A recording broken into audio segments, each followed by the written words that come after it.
Добър ден! С вас е Мария и нова аудиоразказка на канала Български истории.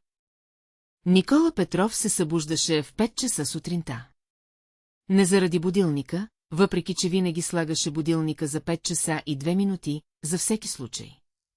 Просто тялото му за 10 години бе запомнило този час и се събуждаше само, тихо, без рязък тласък, както се събуждат хората, които отдавна са се примирили, че утрото започва порано, отколкото им се иска. Той лежеше минута в тъмнината, слушаше дишането на Светлана до себе си, след това ставаше внимателно, за да не събуди. Квартирата беше под наем, двустайна, на 5-я етаж на панелен блок на улица Индустриална. Не лош апартамент, просто чужд усещаше се в дреболиите. В това, че не можеше да забие излишен пирон без обаждане на хазяина. В това, че тапетите в коридора не бяха техен избор. В това, че Димитър рисуваше своите рисунки само на хартия и никога по стените, въпреки че сигурно му се искаше. Плащаха 22 000 лева на месец. Това беше почти 1/3 от заплатата на Никола. Той се умиваше, обличаше се в тъмното, отиваше в кухнята. Кана. Сандвич. 5 минути тишина. Единствените 5 минути през деня, когато не трябваше да ходи никъде и никой не искаше нищо. Той ги ценеше. Сядаше до прозореца, гледаше двора, сив, есенен, с мокри пейки и голи тополи, които стояха като че ли се извиняваха за липсата на листа. Пиеше чай бавно. Мислеше си за нищо. После тръгваше. Тръгваше на работа. Автобусният парк се намираше на 20 минути пеша. Той винаги ходеше пеша, спестяваше от дреболии. В автопарка миришеше на дизел, гума и още нещо неуловимо, което Никола отдавна беше престанал да забелязва. Просто мирис на работа. Своя и позната. Получаваше маршрутен лист, обикаляше автобуса, проверяваше. Това беше ритуал. Задължителен и безмълвен.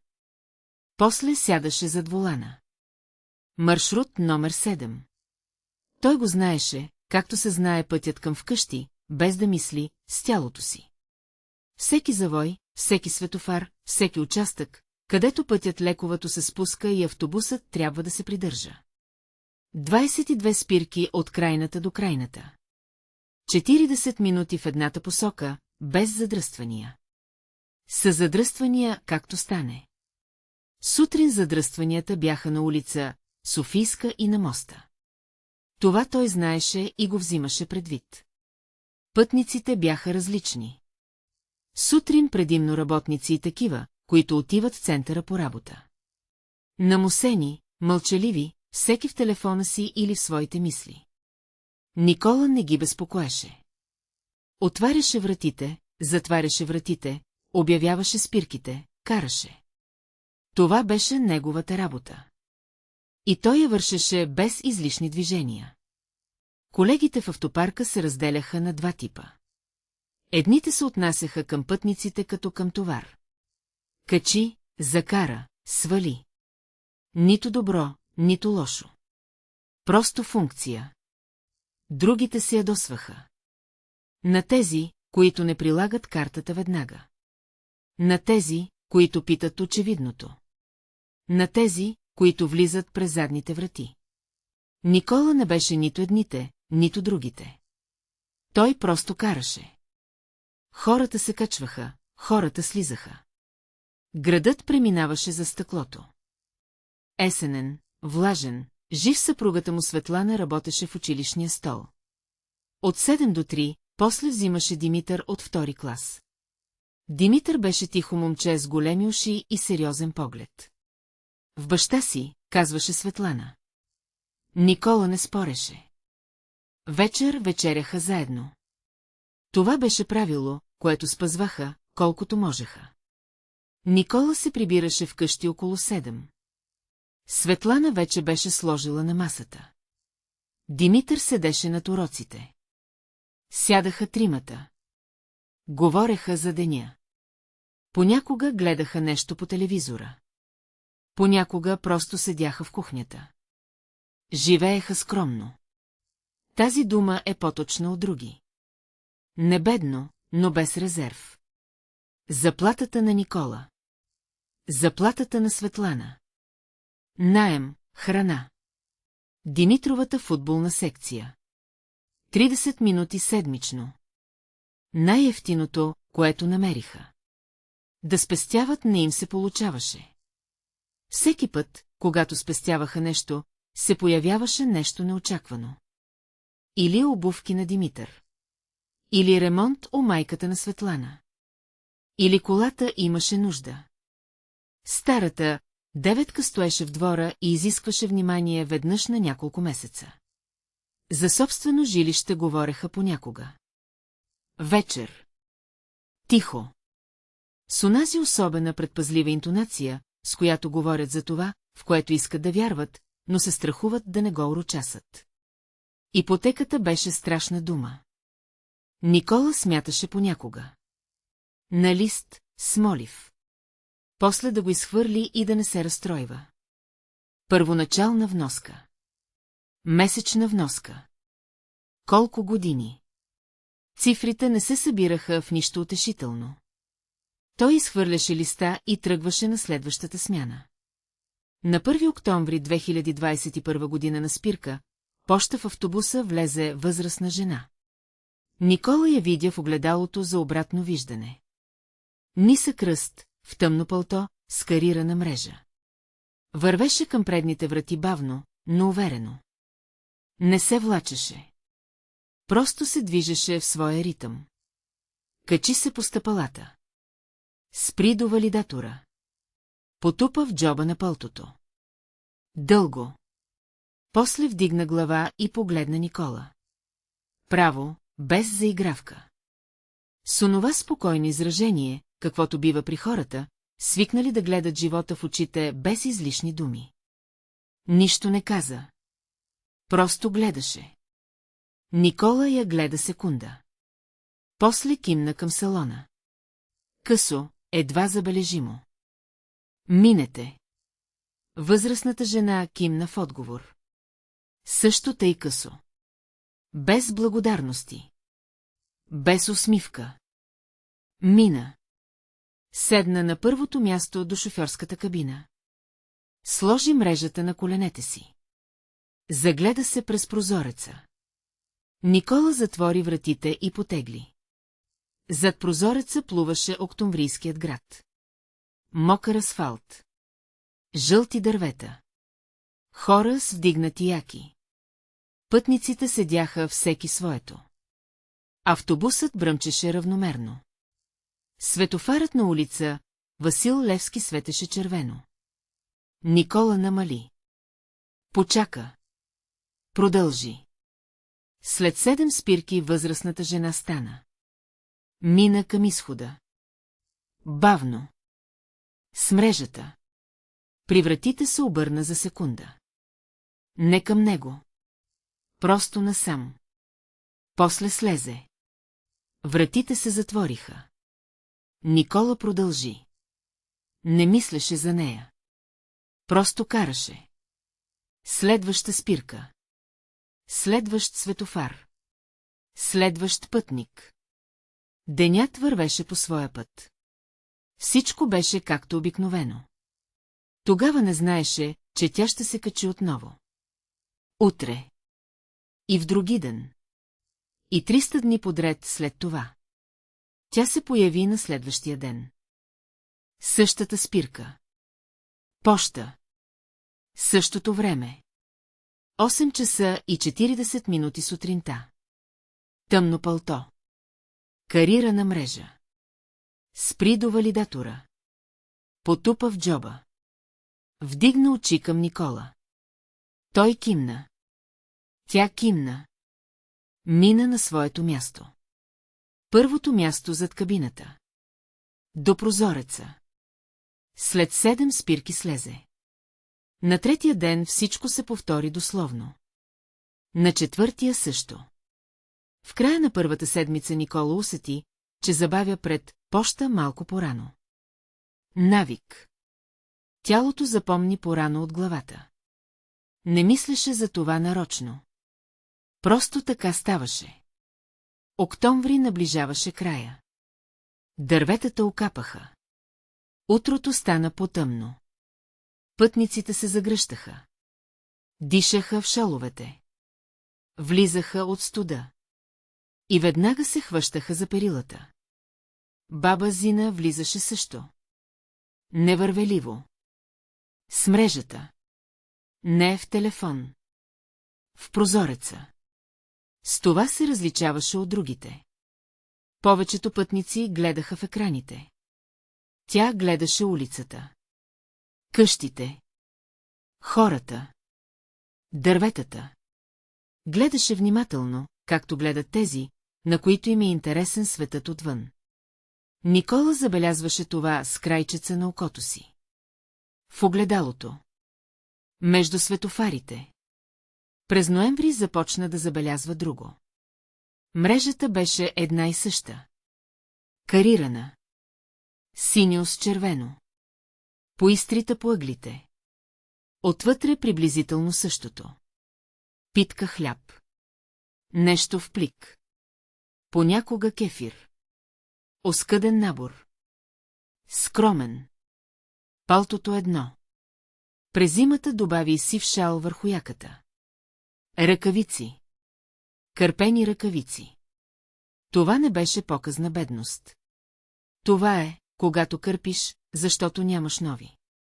Той разбра това неведнага. Просто в един ден сглоби детайлите заедно. Палтото. Мрежата. Ръкавиците. Липсата на карта или монети до валидатора всеки път без изключение. И разбра. Не предположи. Именно разбра. Пари нямаше. Изобщо или почти изобщо, точно толкова, колкото да купи хляб и кефир. За билет не оставаше. Той не промени нищо. Просто продължи да кима. Просто продължи да я вози. През декември в автопарка имаше разговор. Петър, водач на маршрут номер 3, мъж на около 55 години с мустаци и принципи, веднъж в пушилнята попита между другото. Слушай, Петров, при теб на маршрута има ли една баба? Без билет пътува. Хората ми казаха. Никола отвърна. Има. Петър дръпна от цигарата. Издиша. Сваля я, ти отговаряш за нея, ако дойде проверка. Протоколът е на теб, не на нея. Никола каза. Знам. Петър го погледна. С онова изражение на човек, който е дал правилен съвет и знае, че няма да го послушат. Вдигна рамене. Допуши. Отиде си. Никола постоя още минута на студа. Мисли. Недълго. Проверки на неговия маршрут бяха редки. 2-3 пъти годишно. Всеки път ги виждаше отдалеч, контрольорите в оранжеви жилетки влизат от задните врати. Успяваше да предупреди. Не с думи. Просто постояваше малко по-дълго на спирката преди тяхното качване. Баба Зина никога не беше хващана. Може би сама забелязваше. Тя беше внимателна. Усещаше се. Той се върна в автопарка и повече не се върна към този разговор. Зимата мина. Дойде пролетта. Баба Зина пътуваше във всякакво време. В сняг, в киша, в мраз. Когато парата от дишането стоеше в салона и прозорците се покриваха отвътре с мътна ципа. Идваше на спирката на време. Винаги. Без закъснения. Сядаше. Гледаше през прозореца. Слизаше след 7 спирки. Понякога мрежата беше потежка от обикновено. Понякога почти празна. Веднъж през пролета, през април, тя дойде без мрежа изобщо. Просто така. На лека ръка. Никола не знаеше на къде е пътувала този ден. Нейна работа да знае. Те не разговаряха. Нито веднъж през цялото време. Само кимване при качването, понякога кимване при слизането.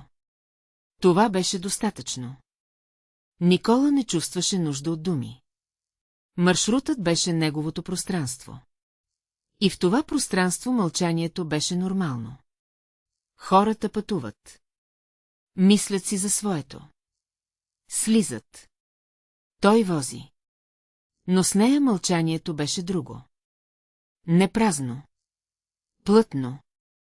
Както бива между хора, които отдавна са разбрали нещо един за друг и нямат нужда от потвърждение. През лятото на 2022 година, през юли, стана нещо. Беше горещ ден. Автобусът се беше нажежил до задушаване. Хората се размахваха с каквото им падне. Някой отвори прозореца. Баба Зина влезе на своята спирка. И Никола видя в огледалото, че върви по-бавно от обикновено. Стигна до мястото си. Седна тежко. Притвори очи. Той караше и гледаше в огледалото по-често от необходимото. След 2 спирки тя отвори очи. Погледна през прозореца. Изправи се. Всичко е наред. Просто жега. Никола насочи поглед към пътя. Но на нейната спирка забави малко по-плавно от обикновено. Незабележимо, сякаш случайно. Тя слезе. При вратите, вече на стъпалата, се обърна и го погледна. Не за кратко, този път. Малко по-дълго. В този поглед имаше нещо, което Никола не се опита да разбере. Просто кимна. Тя кимна. Вратите се затвориха.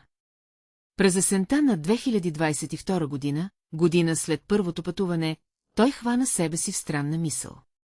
Караше сутрин към спирка, поща и мислеше дали ще дойде или не. Не тревожно. Просто мислеше. Както се мисли за нещо познато, когато това познато изведнъж може да се промени. Тя дойде. В тъмното си пълто. С мрежата. Навреме. Влезе, кимна, седна. Никола потегли и разбра, че е издишал. Незабелязано. Просто издиша. Времето минаваше. Смениха се сезоните. Променяха се пътниците. Променяше се нещо по дреболи и по маршрута. Затвориха един магазин. Друг. Прекопаха ъгъл на улица, речна и обикаляха 2 месеца. Баба Зина пътуваше. Никола я возеше. До лятото на 2023 година минаха почти 2 години. Той не броеше. Просто веднъж в главата му се събра от само себе си. 2 години. Всеки ден, освен неделя, когато тя не се появяваше. Почивен ден, сигурно. И тя имаше почивен ден. Не броеше. Просто беше много. Една вечер вкъщи Светлана попита. Как беше денят? Той отвърна. Нормално. Маршрут. Всичко както обикновено. После добави. Ето, возя вече 2 година една баба. Без билет я возя. Светлана вдигна очи от чинията. Попита. Защо я возиш? Светлана го погледна за секунда. С онова тихо изражение, което понякога се появяваше у нея, когато разбираше нещо за него, но не го казваше. После кимна и се върна към вечерята. Димитър от другия край на масата попита високо. Тате, а тя съвсем без пари ли е? Никола каза. Вероятно. Димитър помисли секунда. Каза. Ами и правилно, че я возиш. Къде да ходи пеша? Никола погледна сина си. 8-годишно момче с големи уши и сериозен поглед. Нищо не каза. Просто погледна. Зад прозореца беше август. Още светло. Тополите стояха зелени. До края на лятото оставаха 3 седмици. Баба Зина стана част от маршрута. Не като пътник. Като ориентир. Като светофарът на Софийска, който винаги свети червено в 8 часа и 45 минути. Като спускат при стария мост, където трябва да се придържаш. Като мирисът на пресен хляб от хлебарницата на Градинска. Всеки път. Всяка сутрин. Без изключения. Никола не мислеше за това с думи. Просто знаеше. Спирка, поща. 8 часа и 40 минути. Карирана мрежа. Кимване. 7 спирки. Кимване. Всеки ден. Януари 2024 година се оказа свиреп.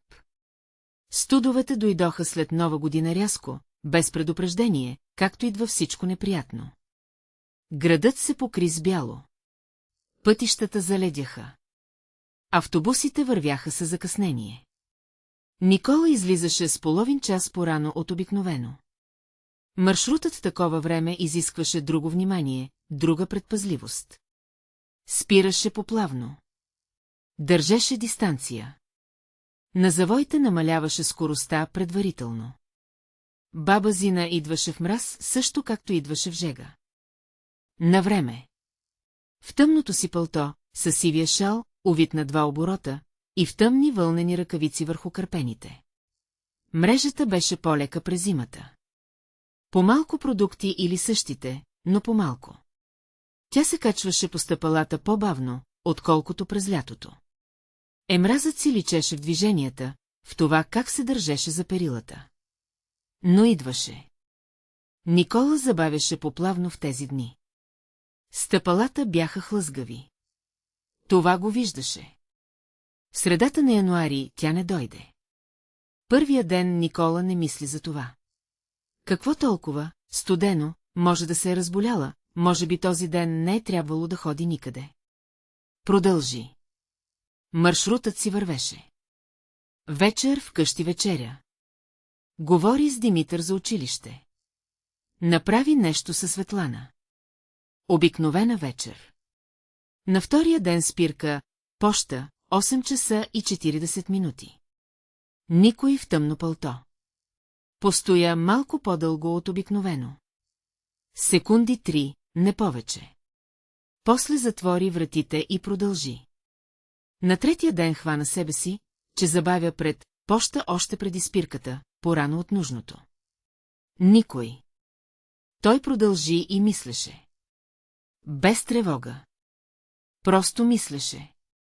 Стар човек, зима, студ. Може да е станало какво ли не. Той не знаеше нито името й, нито къде живее, нито дали има някой до нея. И не можеше да се обади, не можеше да провери.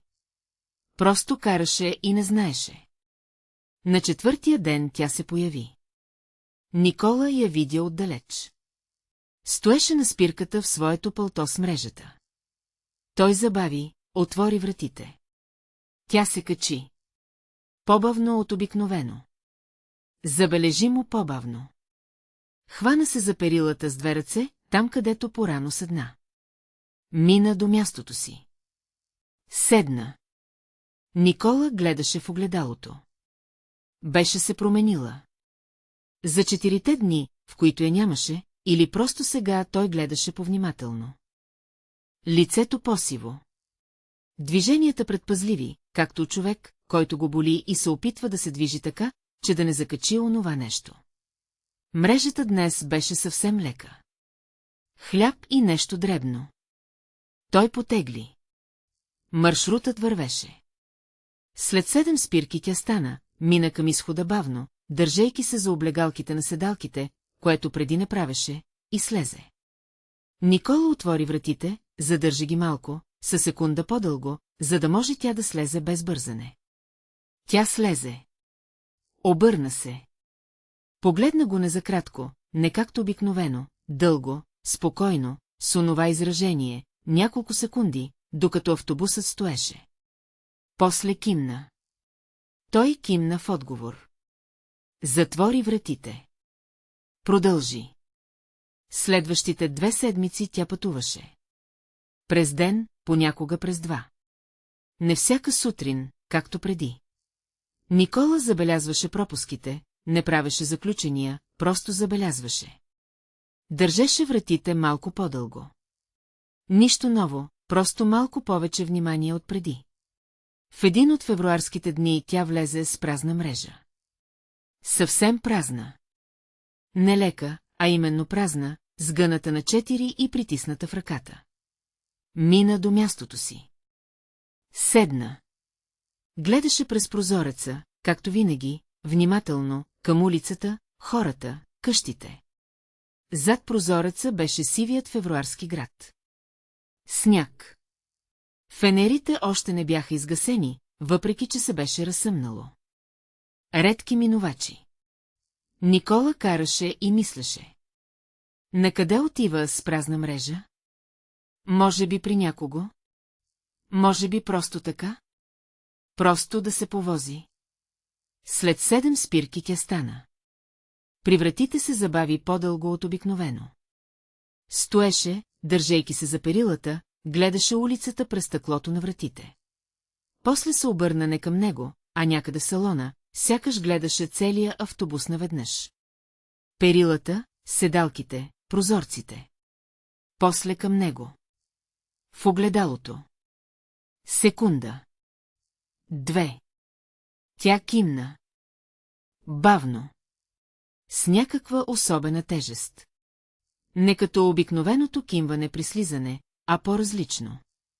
Той не би могъл да обясни разликата с думи, просто я усети. Различно. Той кимна в отговор. Вратите се отвориха. Тя внимателно, по стъпалата, се задържа за перилата. Застана на тротуара, не тръгна веднага. Просто постоя. Секунда, докато вратите не се затвориха. Никола потегли. Погледна в страничното огледало. Тя стоеше на тротуара и гледаше след автобуса. Малка, в тъмно пълто, с празна мрежа в ръка. И изчезна. Той продължи. Следваща спирка, следващ светофар, следващ пътник. На следващата сутрин на поща нямаше никой. И още една сутрин. И още. Никола забавяше пред спирката всеки път. Не защото очакваше специално. Просто тялото помнеше. 8 часа и 40 минути. Поща. Забави. Отваряше вратите. Гледаше. Празна спирка. Мокър февруарски тротуар. Редки минувачи. Затваряше вратите. Караше. На 5-тия ден нещо се размести вътре в него. Не тревога. Тревогата би била остра. Това беше тъпо и тихо. Дълго свикнал с някакъв звук. И после той изчезна. И тишината тежи по-силно от самия звук.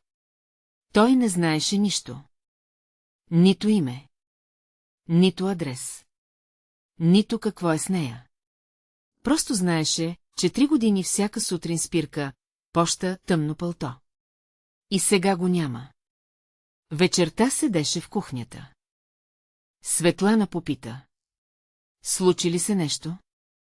Той помълча. После каза. Онази баба, която возех, престана да идва. Вече 5 дни. Светлана го погледна. Каза. Може да се е разболяла. Студове. Той каза. Може. Тя не започна да разпитва. Умееше да усеща кога не трябва. Наля чай. Сложи до него. Той седеше и държеше чашата с 2 ръце. Гледаше масата. Мислеше за последното кимване. За това как стоеше на тротуара с празна мрежа, сгъната на 4. За онзи поглед в огледалото, дълъг, спокоен, с онази особена тежест, която тогава не можеше да назове. Сега, след няколко дни, имаше чувство, неувереност, просто чувство, тихо и неприятно. Че онова кимване не беше обикновено. Че тя знаеше нещо, което той не знаеше. Че се сбогуваше. Той отпрати тази мисъл. Допи чая, стана, отида да провери уроците на Димитър. Животът вървеше.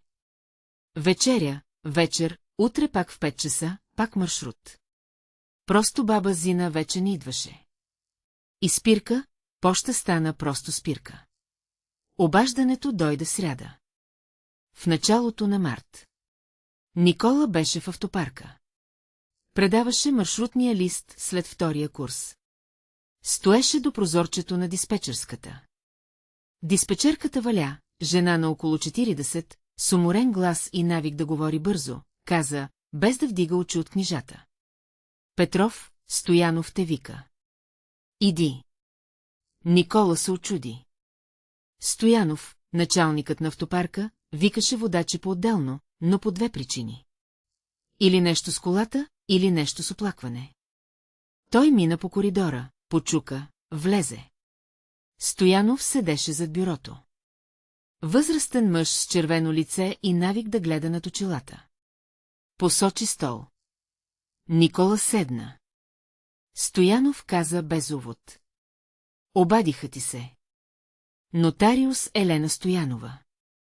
Помоли да ти предам, че е спешно. Ето номера. Протегна листче. Телефон, написан с молив, седри цифри. Никола взе листчето. Гледаше цифрите. Нотариус. Стоянов вдигна рамене. Откъде да знам? Обади се, ще разбереш. После добави вече към бюрото. Ти не си купувал апартаменти? Не очакваш наследство? Никола каза, че не. Излезе в коридора. Обади се от мобилния. Вдигнаха след втория звън. Женски глас. Ясен и делови. Нотариална кантора Петрова. Добър ден. Никола се представи. Гласът стана малко по-различен. Не по-топъл. Просто повнимателен. Да, Никола Петров. Очакваме ви. Кога можете да дойдете? Днес е желателно. Никола попита. По какъв въпрос? Гласът каза. По въпрос на завещание. Елате. Всичко ще ви обясним. Той стоеше в коридора на автопарка с телефона в ръка и мислеше. Чие е завещание? Той нямаше богати роднини. Майка му живееше в провинцията. Скромно. Баща му беше починал отдавна. Чуждестранно завещание.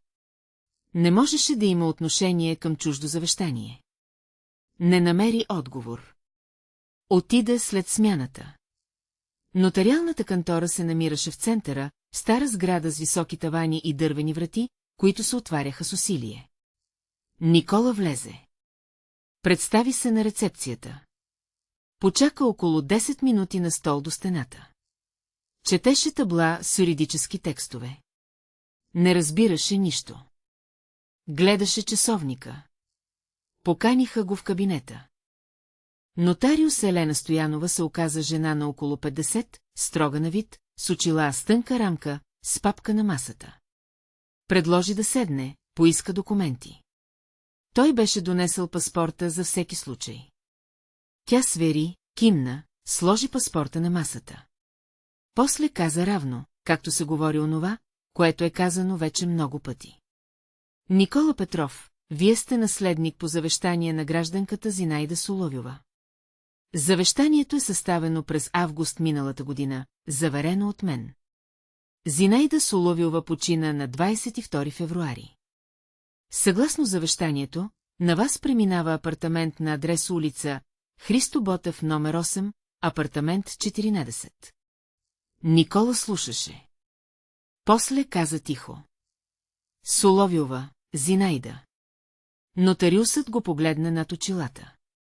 Той попита предпазливо, както питат, когато не са сигурни. Тя пътуваше ли с автобус? Маршрут номер 7. Нисък ръст, в тъмно пълто, с карирана мрежа. Нотариусът помълча секунда, каза. Не знам как е пътувала, но описанието съвпада. Когато идваше при нас, в тъмно пълто, да.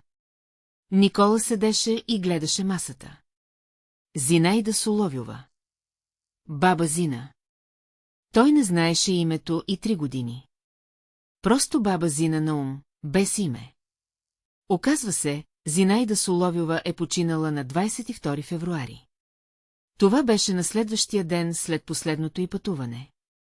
Той пресметна набързо, без да знае защо. Нотариусът отвори папката, сложи пред него лист. Каза. Апартаментът, едностаен, улица Христо Ботев, центърът на града.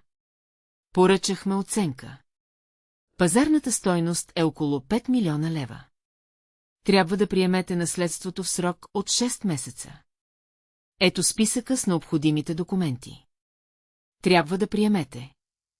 Никола гледаше листа и не го виждаше. 5 милиона. Той получаваше 42 000 лева на месец преди удръжките. 5 милиона, това е повече от 10 години от неговата заплата.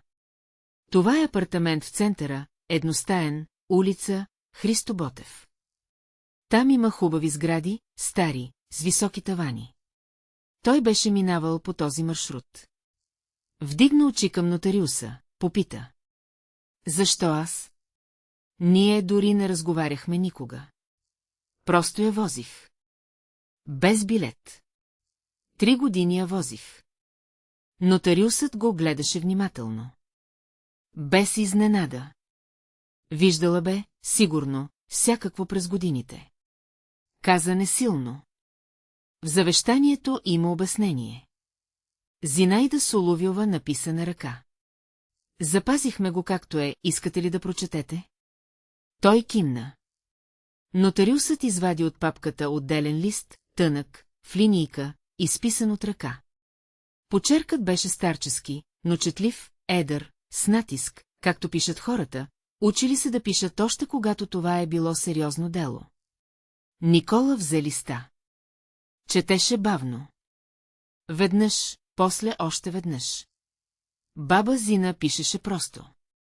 Без хубави думи, без литературни обрати.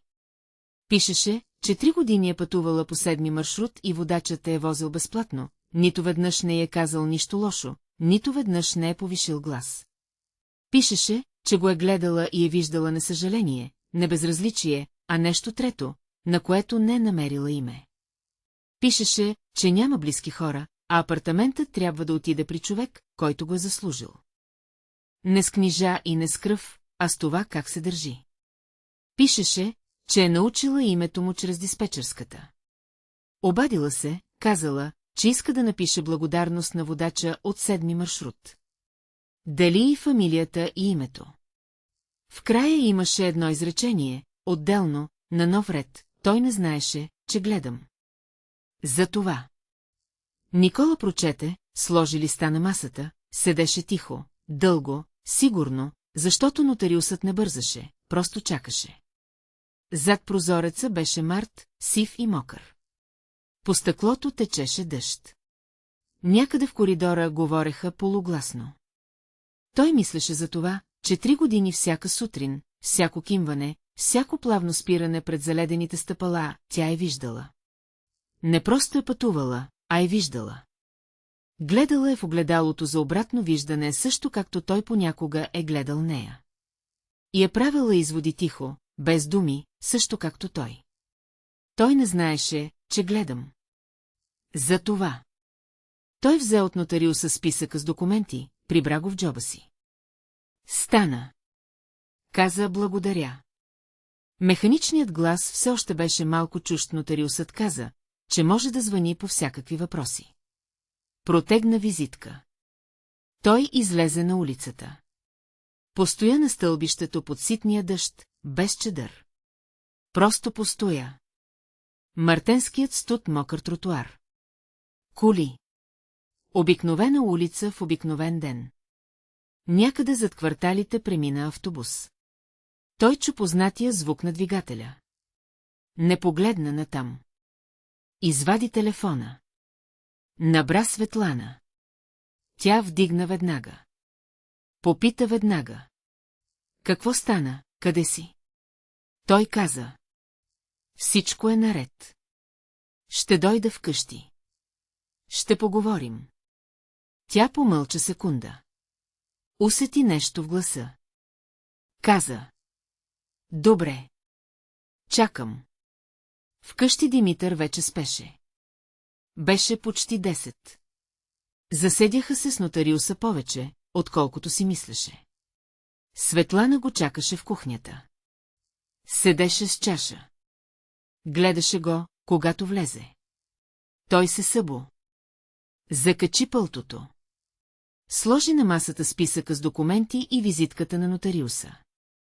Светлана гледаше книжата. Той разказа. Равно. Поред. Обаждането в автопарка. Нотариусът. Завещанието. Баба Зина. Зинаида Соловйова. Същата от маршрута. Апартамент на Христо Ботев. 5 милиона. Светлана слушаше, без да прекъсва. Когато свърши, замълча. Дълго. По-дълго, отколкото обикновено мълчеше преди отговор. Гледаше визитката на нотариуса. После ръцете му. После някъде настрани към прозореца. После тихо каза. Тя знаеше името ти. Не за апартамента. За това. Никола кимна. Светлана взе ръката му. Просто така. Покрия със своята длан. Нищо не добави. Седяха в кухнята двамата в тишина. Дъждът валеше зад прозореца. Същият, който беше в нотариалната кантора, беше стигнал и тук. Списъкът с документи лежеше на масата. Визитката лежеше до него. Между тях беше новина с размер 5 милиона и едностаен апартамент. Никой от тях не знаеше още какво да прави с това. Просто седяха. Просто държаха ръцете си. И това за сега беше достатъчно.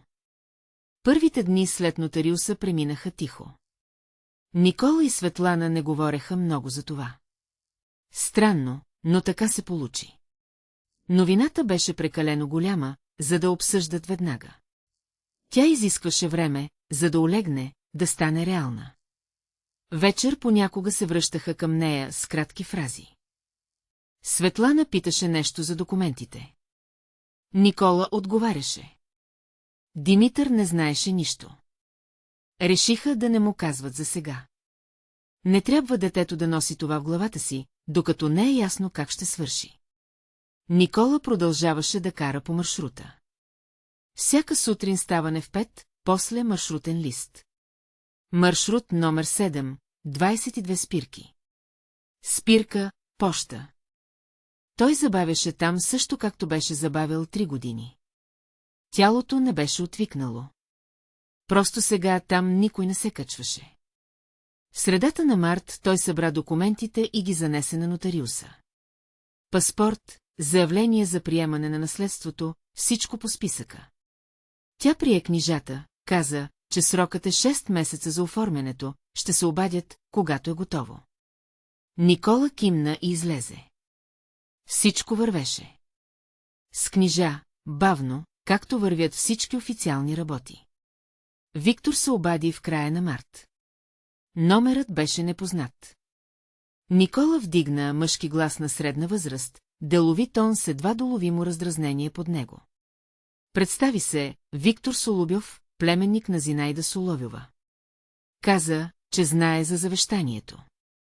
Каза, че го смята за незаконно. Леля му в последните години не била съвсем здрава, можела да не била напълно отговорна за действията си. Добави спокойно, почти учтиво.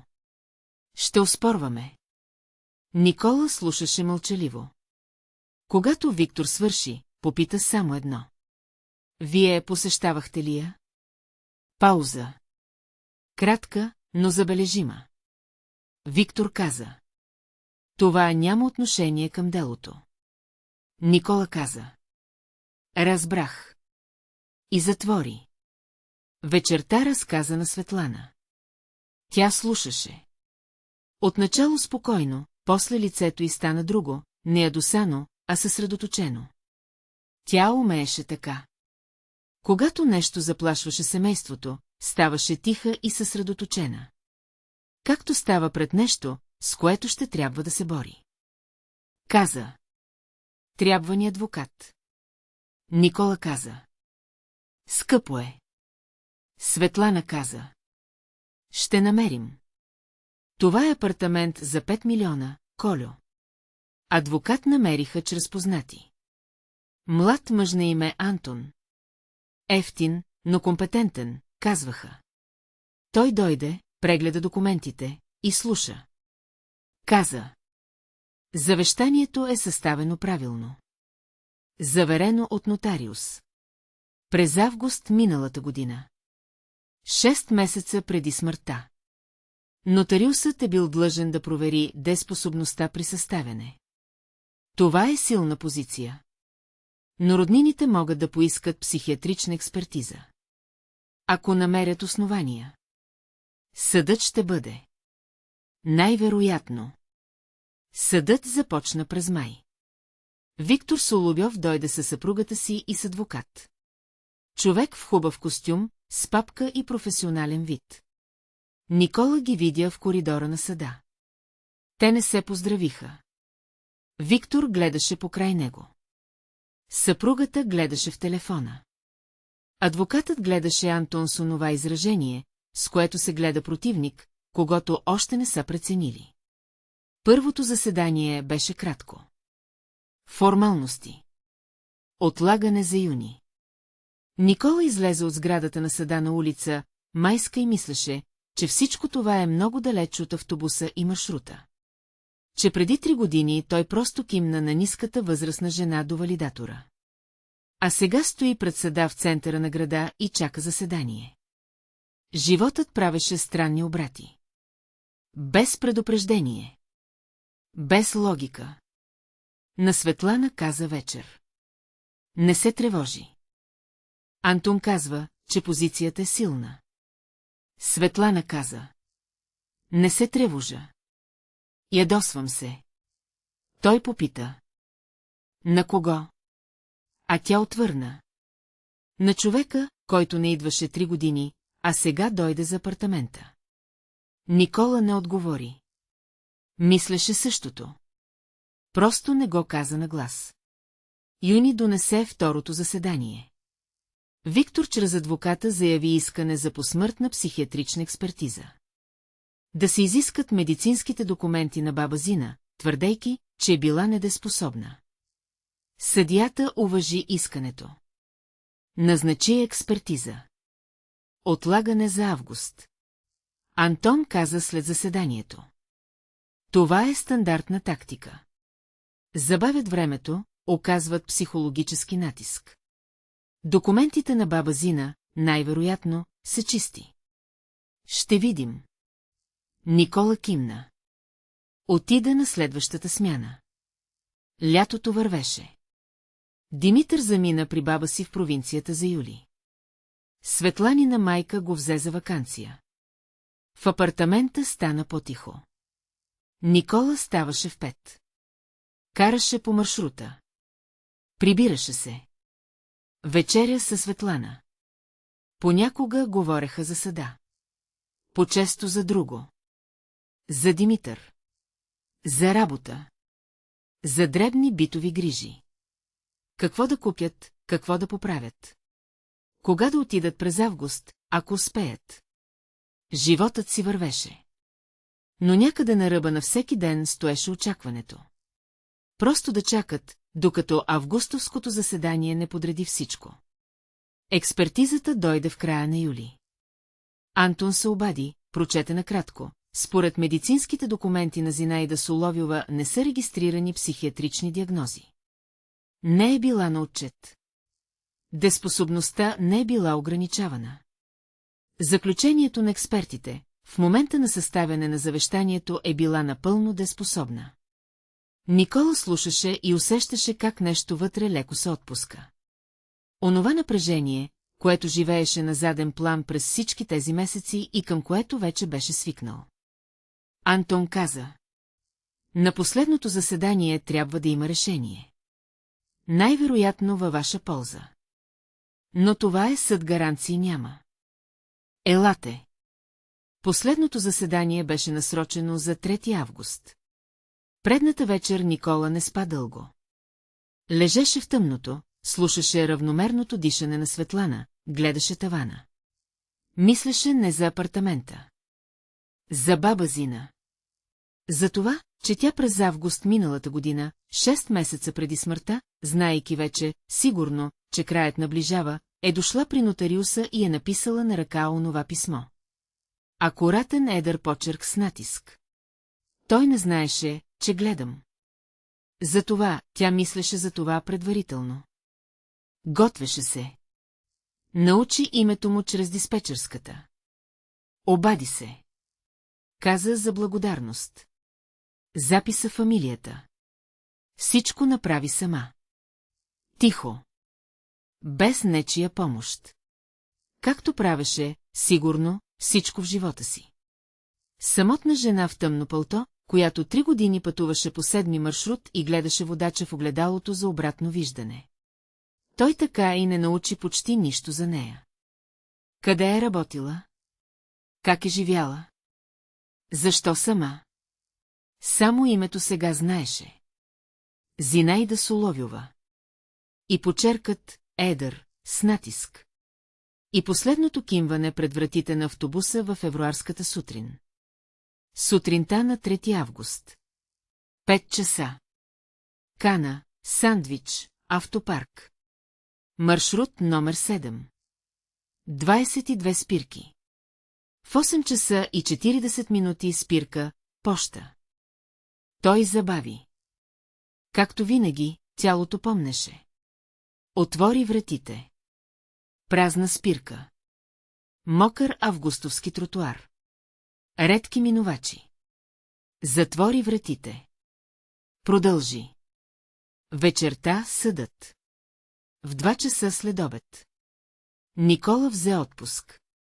За първи път от няколко месеца, без да броим 2 дни заради болест през зимата. Стоянов го пусна без въпроси. Знаеше за съда. Автопаркът е малък. Всички знаеха. Светлана също взе отпуск. Антон ги посрещна пред входа. С папка. С обичайния си тих делови вид. Виктор със съпругата вече бяха в коридора. Никола ги видя веднага. Стояха до прозореца. Съпругата говореше полугласно нещо. Виктор слушаше с изражението на човек, който очаква резултат и предварително е недоволен от какъвто и да е адвокатът в хубав костюм прелистваше книжа до тях. Никой не се поздравяваше. Влязоха в залата. Заседанието беше кратко. По-кратко, отколкото Никола очакваше. Съдията, жена на около 50, с уморен и точен поглед, прочете материалите по делото, изслуша страните, зададе няколко въпроса. Антон говореше ясно, без излишни думи. Адвокатът на Виктор говореше дълго. За напреднала възраст, за възможно влияние, за това, че истинските роднини са били отстранени. Съдията слушаше равномерно, не прекъсваше. После помоли да почакат в коридора. Никола, Светлана, Антон от едната страна, Виктор със съпругата и адвоката от другата. Коридорът беше дълъг, светъл, с високи прозорци. Зад прозорците август, зелени дървета, синьо небе. Обикновен ден отвън. Светлана държеше Никола за ръка. Несилно, просто държеше. Той гледаше през прозореца и мислеше за едно, но не за съда. За това, че днес е 3 август. 3 години и 2 дни порано, на 1 октомври 2021, баба Зина за първи път влезе в неговия автобус. Тогава не можеше да знае, че след 3 години ще седи на дървена пейка в градския съд и ще чака решение за нейния апартамент. Животът не предупреждава за такива неща. Антон излезе от залата пръв. Повикаха го. Върна се след минута. Седна. Каза несилно. Сега ще обявят. Съдията влезе в залата. Всички станаха. Тя четеше решението с равен глас, юридически език, дълги изречения, препратки към членове. Никола чуваше отделни думи. Завещанието да се признае за действително. Искът се отхвърля. Съдебните разноски се възлагат на ищеца.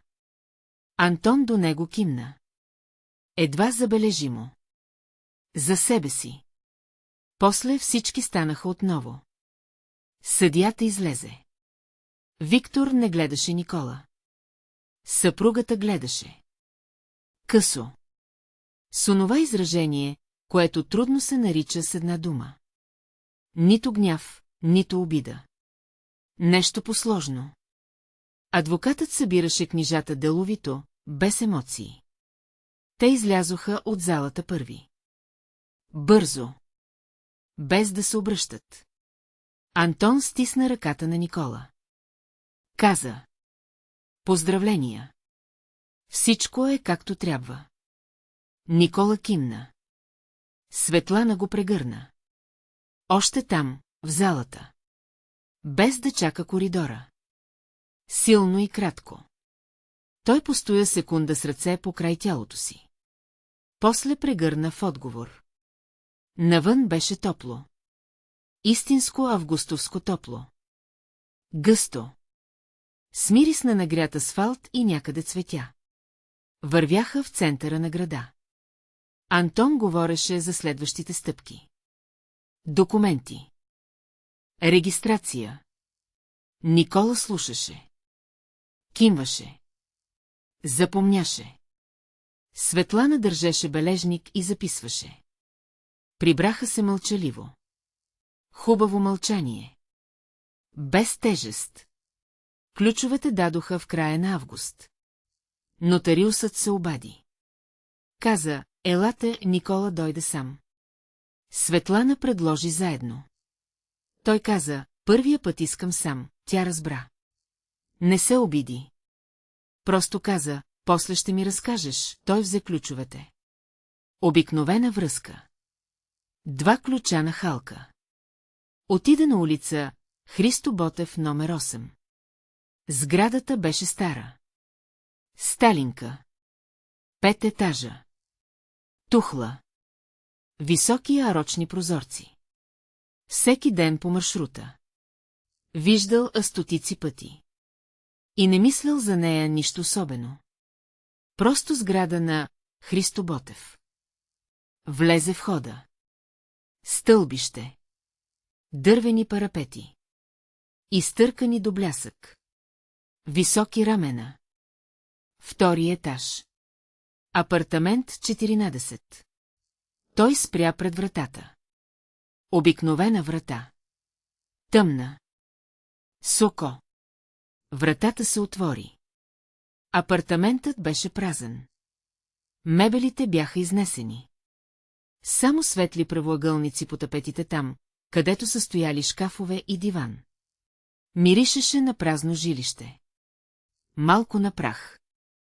Малко на дърво. Още нещо неуловимо, което остава в апартамента след човек. Просто мирис на нечий живот, прежит тук. Никола влезе.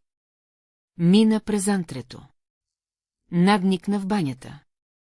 Стара, с чугунена вана и плочки в синка в каре. Кухнята беше малка, с прозорец към двора. Первазът широк. На него все още стоеше сухо цвете в саксия. Той погледна цветето. После в стаята. Стаята беше една, голяма, с таван почти 3 метра, с 2 прозореца. Прозорците гледаха към улица Христо Ботев. Паркетът беше стар и съхнал на места, но истински, дъбов.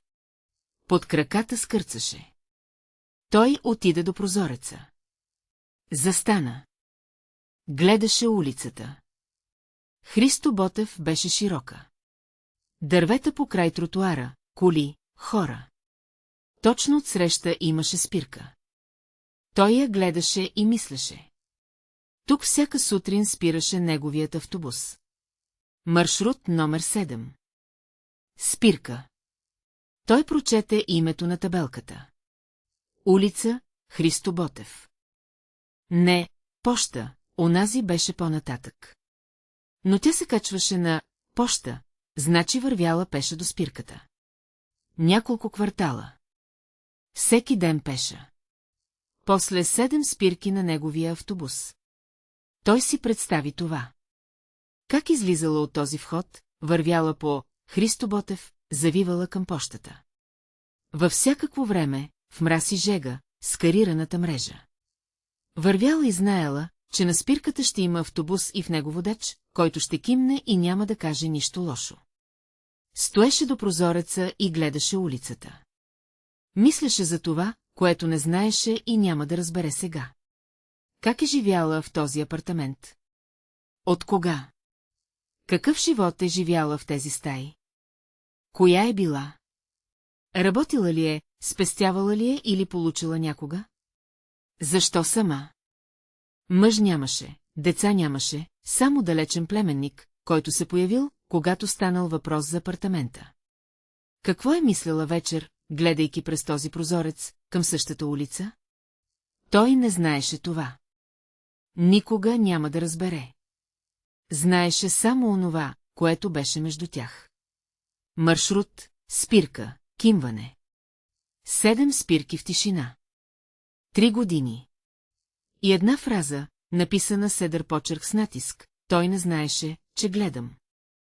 Затова Никола стоеше до прозореца и августовското слънце лежеше върху изсъхналия паркет на дълги ивици.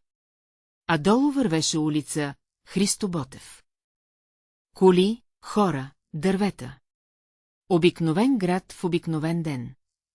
Той мислеше за това, което правеше просто така. Не заради награда. Не я очакваше и не предполагаше. Не заради благодарност. Не разговаряха никога. Просто. Види човек, на когото му трябваше дреболия, и не се отвърна. Кимна, закара. Забави поплавно, когато беше хлъзгаво. Задържа вратите със секунда по-дълго. Така му се струваше. Но тя гледаше. 3 години гледаше. Внимателно. Както умеят да гледат хората, живели дълго и научили да виждат хората наизуст. Виждаше непостъпката на човека. Виждаше какъв е той, когато не знае, че го наблюдават. Затова. Паркетът под краката му скърца. Той леко премести крак. Сухото цвете на кухненския первас. Светлите правоъгълници по тапетите от старите мебели. Чугунена на тавана. 3-метровите тавани. Неговият апартамент. Думата беше странна. Тиха и много голяма едновременно. Не под наем. Не чужд свой. За първи път в живота. Той извади телефона. Написа на Светлана една дума: елате, отвори телефона. И отново погледна през прозореца. Долу на спирката забави автобус. Не 7. Друг номер. Отвори вратите. Влязоха няколко души. Някой слезе. Вратите се затвориха. Автобусът продължи. Никола гледаше след него. Мислеше, че утре отново ще стане в 5 часа. Кана, сандвич, автопарк. 22 спирки. Пред поща ще забави. Ще отвори вратите. Ще погледне. Никой няма да влезе. Но това нищо няма да промени в това, как той ще продължи да кара. Паркетът скърцаше под краката. Слънцето се движеше по стената. Някъде долу хлопна врата на входа. Светлана и Димитър, сигурно, вече пътуват. Той стоеше до прозореца на своя апартамент и гледаше града. И в тишината на тази празна стая, високите тавани, дъбовия паркет, августовската светлина, той усети онова, за което не намери веднага дума. Нерадост по-дълбоко. Неблагодарност също не е това. Нещо като разбиране е тихо, късно, истинско. Че доброто не изчезва. То просто понякога се връща. Не веднага. Не силно. Не така, както очакваш. Идва под формата на обаждане от нотариалната кантора. Под формата на лист хартия с седър почерк. Под формата на ключове на халка и скърцащ паркет под краката. Просто се връща. Ако ви хареса историята, подкрепете канала с харесване. За вас това е един бутон, а за мен най-добрата благодарност. Абонирайте се за канала Български истории, за да не пропуснете нови трогателни разкази за съдбите на обикновени хора. Натиснете звънеца, за да получавате известия за нови видеа. А също така вижте другите истории в нашия канал. Там има много интересно. Бъдете здрави! Всичко най-добро!